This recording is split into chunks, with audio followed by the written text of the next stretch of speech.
How's it going, everybody? Today I'd just like to make a quick little video on what a Endmill bracelet, a Strapcode Endmill bracelet looks like on a Seiko Turtle. So this is my Seiko Turtle. I've had this one for over 3 years now, so big fan of the watch. But I wasn't the biggest fan of the bracelet. And so I decided to buy a Strapcode bracelet. That's a pretty standard bracelet. That's what a lot of people get and put on their Seiko watches.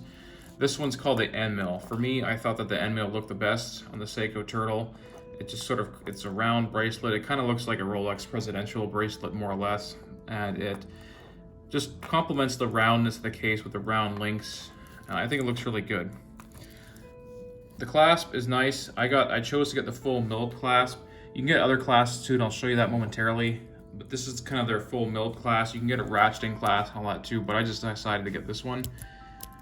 It's got milled swing arm, and the clasp itself is also milled. So it's pretty nice.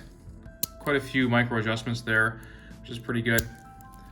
And overall, I just find that the bracelet looks really nice and functions really well. It's comfortable. So the original Seiko bracelet, I just simply didn't find it super comfortable. This is the original Seiko bracelet here. And I found that I found that it didn't breathe very well, and honestly, I just wanted to try Strapcode, so maybe that kind of influenced my decision, obviously, but yeah, it's just, I didn't feel that it breathed too well. It wasn't the most enticing to use. Functionally, it worked totally fine. Like, yes, it's got a stamped clasp, but Seiko always makes their products work really well. So, you know, I wanted to try something else. A main difference why I think it's a little bit more comfortable is that on this bracelet, on the Seiko original bracelet, the links are just one big piece. So it's just one piece across, and they've kind of got like a fake 3-link design. It's not real. Whereas the Strapcode is actually separate little pieces, separate links. And so there's gaps in between the links, and I think this allows your arm to breathe a little bit better. And I just really like the style of this one as well. A bonus too is that the Strapcode bracelet is sized with screws, whereas the Seiko is with pins and collars. I personally don't find pin and collar to be too difficult to size, but I do recognize that a bracelet with screws is definitely much more appealing. Just again, here's what it looks like with the clasp. Now the quality of the Strapcode is pretty good. Keep in mind that these are bracelets that are around, $100 US, maybe $80 US. And so don't expect like a luxury quality. So don't expect, Omega or Breitling type quality, but they're pretty good. For the price, I think these are very good. They're definitely a little nicer in some regards than the Seiko bracelets. It's a bit more comfortable for me, and it just feels a little nicer.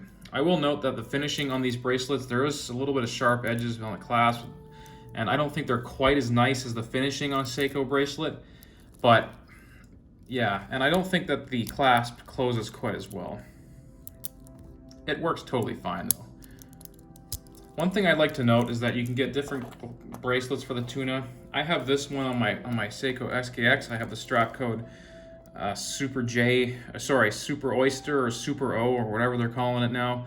This is the type with a stamp clasp, whereas this is the type with the milled clasp. So both of them have a milled swing arm, but the outer casing of the case of the clasp is milled on one and stamped on the other. This one also comes with more micro adjustments. Take it or leave it. I guess it's ultimately up to you. This one's a little bit thicker than this clasp, but both of them are good. I will note that from my experience, now my experience is only 2 Strapcode bracelets, but they are hit and miss in terms of how they fit. If you notice here, the one on my Turtle fits perfectly fine. It lines up pretty good with the case. Whereas this one on my SKX, as you can see there right here at the fitment of the case, it doesn't quite perfectly line up. So, ultimately that didn't bother me enough to have to return it just because, ordering it from overseas, it was a bit of a hassle. So for me, whatever, it was fine. Overall, it's a pretty nice bracelet. I will note too that it does extend the lug width. Both of them have extending end links here. They're not a female type end link, so they will extend the fitment over your wrist slightly.